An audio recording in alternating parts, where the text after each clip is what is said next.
पाण्यासाठी शेतकऱ्याचे उपोषण 9व्या दिवशीही सुरू. जायकवाडी पाटबंधारे कार्यालयासमोर बेमुदत उपोषण. मागणी मान्य होईपर्यंत आंदोलन सुरू ठेवण्याचा निर्धार.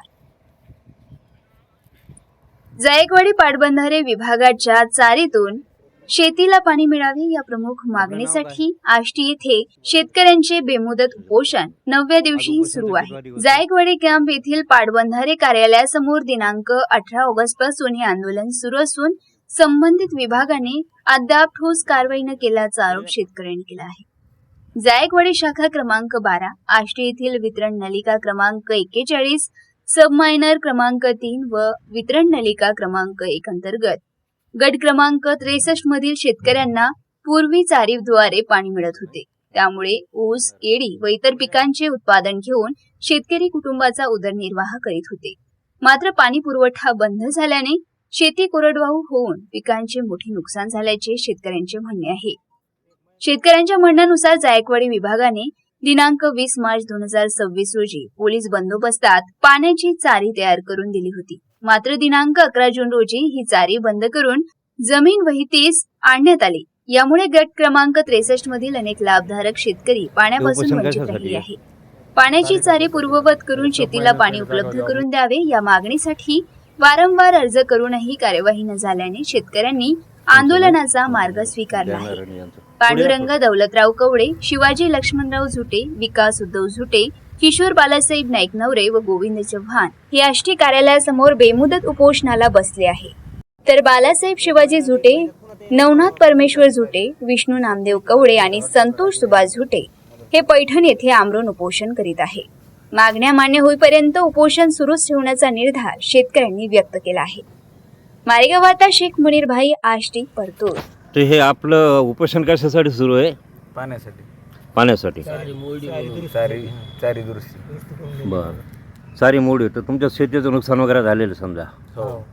तर काय झालं पुढे सांगा तुम्ही. आता सोयाबीन आहे आता सध्या जळालेली, ऊस आहे, कापूस आहे, वरून पाऊस नाही, जळून सोयाबीन तर जळालीच पूर्ण, ऊस पण गेले. आणि लागवडीसाठी आम्ही नवीन ऊस लावले त्या टायमाला पाणी भेटलं नाही. फक्त 2 पाणी भेटले आम्हाला, त्याच्यानंतर पाणीच नाही. चारी 2दा मोडली.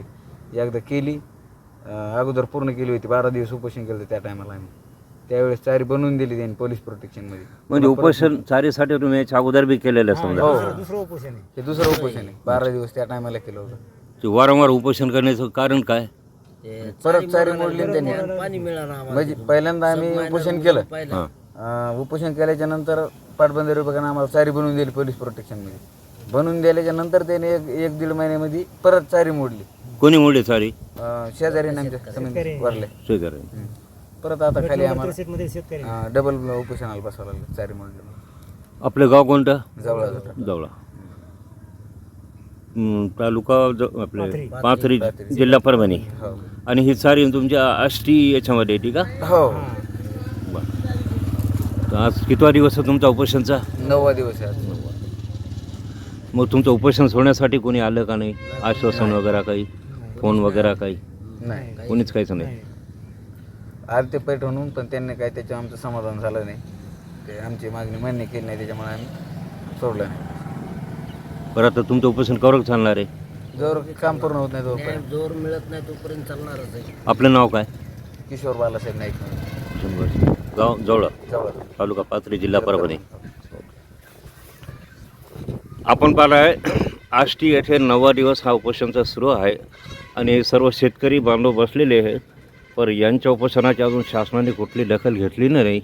आणि यापूर्वी यांनी उपोषण 12 दिवस केलं. यांची चारी यांच्या शेतामध्ये जाणारी होती, ती चारी बंद केल्यामुळे परत शासनाने त्यांना चारी वगैरे तयार करून दिली. नंतर परत हे चारी त्याचे बंद करण्यात आले. त्यामुळे अजून हे त्या विरोधामध्ये आष्टी येथे जायकवाडी पाटबंधारेच्या कार्यालयासमोर उपोषणला 7 ते 8 व्यक्ती बसलेले आहेत. बरं, तर परत मला हे सांगा की तुम्ही आता हे उपोषणचं तुम्हाला समजा हे नाही चाले अधिकारी, तर मग काय करणार आहे तुम्ही? पुढचं पाऊल असंच चालत नाही, आता हे उपोषण असंच चालू ठेवणार आहे. चालू ठेवणार आहे. हे बंद होणार नाही. बरं, तर ह्या चारी बंद केल्यामुळे, पाणी न भेटल्यामुळे तुमच्या शेतीचं नुकसान झालेलं आहे. ठीक आहे, आमच्या माध्यमातून आम्ही शासनापर्यंत तुमचं हे जे काय बी आहे आम्ही कळवू. आष्टी